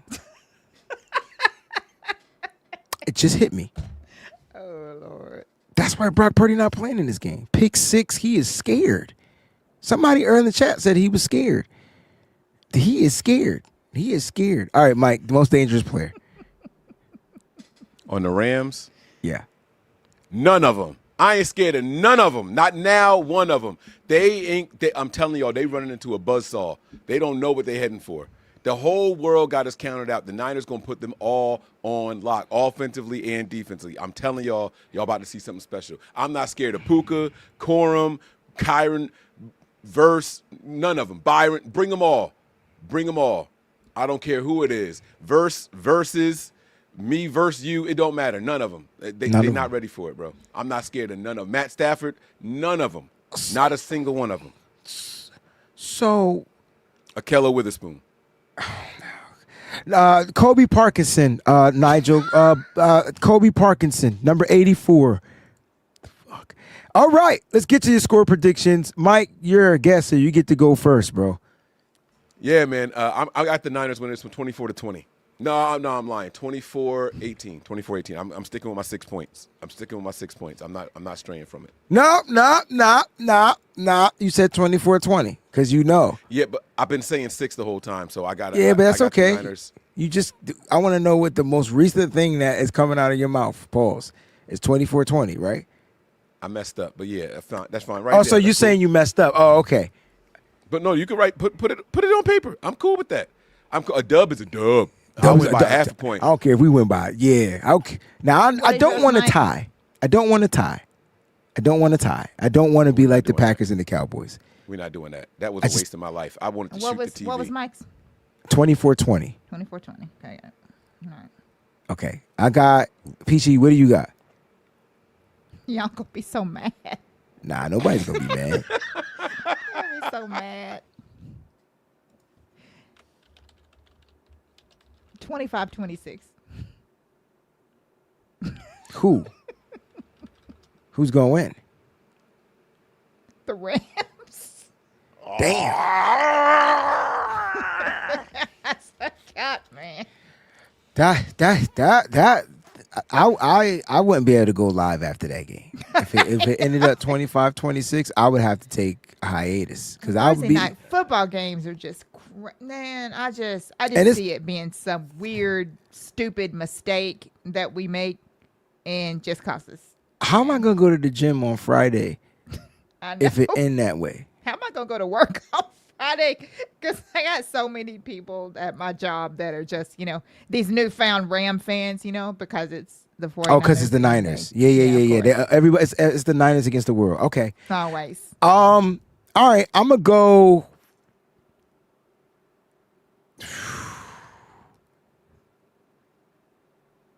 Damn. I wish I could pick the Niners to win, but I already made my statement. So I'm gonna go Rams. I'm gonna change Rams 19. It's gonna be a weird game. Don't do that, Wayne. Okay. Don't do that. Don't do because if we lose a game and they only got 19 points, then burn the whole shit down. Don't do that, bro. Like if you gonna pick us to lose, make it disrespectful, please. How does like, all don't right, cool. please. All right. All right. 19, bro. No, not 19. I'll take the 19 away. All right. That hurt my feelings. All right. Rams. I don't feel like they're gonna score 20 points, bro. So pick your Niners. Your gut No. is telling you something, bro. No, it's not. Rams 17, Niners 14. Oof. Game-winning field goal for the Rams. Joshua Cardi. Motherfricker. What game show was it that does the dum dum dum dum boom? Price is Right, ain't it? Yeah, Price is Right. That. All right. The 1-4-20. Is this the one day you get high? 420? No? Trap game Yes, for the Rams? 420. Yeah. I didn't know what you was Yes. talking about. I was reading the comment like that's Yeah. not what he said. Oh, I see his name now. Trap game for the Rams. Interesting. I like it. Now, Mike, you're a better, right? So how do you bet this game? Do you bet like So if the Niners, if the line is 7.5, that means Yeah. that the Rams have to win by 7.5. Oh, If you okay. take the Niners plus 7.5 and we lose by a touchdown, that half a point, you win the bet. so the Niners have 7 points that they could lose by, and Yes. but you got to take the Niners. But if the Or you Niners lose take- by 8 points, Then the you take Rams. If- Yeah, no, you lost is what I'm saying. yes. Okay. Now there's another way to bet. It's like other numbers. Like 45. So they have the over under. The which money is just line. that- Oh, over under is the score. Yeah. That's just the total points together. Oh, so if the the It don't total matter who scored in the wins. game. Yeah. I think I belong in that category. I think that's where I would rather be. Well, it sounds like you're taking what's the over? What's the line? Do you have those numbers? I did have it. It's like it disappeared. Hold on. I got you. Because- 45.5 points. Oh, well, based off of what you said, you take the under, and you take that comfortably. Yeah, absolutely. I don't think this score is going to be What nowhere you- near in 40 points. Yeah, you said 31, so that's easy money right there. Yeah. So I would take that's the under. So how much do I Yeah. put on that so I could go do it? I mean, just that by itself, you just do like $10. You probably win like But how much would I win? 15, 20. I'm going to win $20 if I play Here, $10. I got it right here. I got it right here for you right now. I There can pull you it go. up. I can't do it anyway because Connecticut sucks. You will So, only win $8.70. fuck Connecticut and fuck that over under nothing. I'm good. Good night. Thank y'all for tuning in, Mike. What? I give you $10 and I'm gonna win $8. How does that work? You almost double your money. That's a good return, bro. So I'm coming out with $18 from $10. Yeah. Yes, that's good, bro. That's easy money. It cost me more than $18 to go place the bet because I got to drive to the casino. What you do is you send the money to somebody and have them bet it for you, and it just sends you the winners. That's all. Yeah. I can't do late night shows. I man. told him to- Mike, you to can't send it come to me on and this I'll do show it. no more because you. I'm sorry, bro. Yeah, like Sorry, man. we got to get you in here earlier, bro. Because I don't know what's gonna come on my mouth at this point. Anyway, this was fun though. I had a great freaking time, Mike. Thank you so much for being able to join Mo's Fair. We miss you. We know you're watching. Mo's has some duties to Boys. take care of. You know what I'm saying? So I respect it. And Fair is doing his coaching. And please don't anyone ask me did I kick them out. I hate that because I don't kick anybody out. As It's a not matter of even who I fact, am. happy early birthday Tori. to Mrs. Mose. Yes. Miss Tori. Yes. It's tomorrow. Happy birthday. Happy birthday to you, girl. Because he probably sneaking off watching the show right now. Of course. You know what I'm saying? He got the show on his Apple Watch. You know what I'm saying? Because he's supposed to be not doing anything. But, yeah. So, Mose, don't mess up. Love you, big bro. You know what I mean? Mike, we're going to give you final thoughts because you are our guest, and we appreciate you for coming through, man. Yeah. All right, my final thoughts are this, man. Regardless of how you feel the outcome of this game is going to be, no matter how you spin it, no matter how you look at it, whether we win or lose, the Niners are either atop the division by one game or they are only out of first place by one game. It is not the end of the world. We got a lot of season left. And, guys, I want to tell y'all this. I want to leave everybody with this also. Reinforcements are coming back. Regardless of how you feel about whether it needs to be Purdy, that's fine. He's coming back at some point, right? Absolutely. Ayuk is going to be coming back at George some Kittle. point. George Kittle is going to be coming back at some point. Like, come on. Like, the reinforcements are coming. We already weathered the storm. The storm already passed. Now we get to start building that football callus. Now we start to get tough. This is when we're going to start really getting nitty-gritty on the football field. Those are my final thoughts. All right. I mean, thank you for coming out. God bless. Good night. Hey. Breezy, gritty, this that nine. Mose knows. Peachy, fear the dawn. It's about that time, everybody turn your TVs on. The Mose knows Peachy, Breezy, and Fair to God. They keep it nitty gritty when they bring you 9 to talk. We two gorilla, silverback, 9 silver You know it's hawks. busting the discussion cause we get it in. Every time you know we grinding, I was 8 to 10. We always play to win. The faithful going hard. It's Wayne, Breezy, Peachy, Mose, Nose, and Fear to God. Let's get it.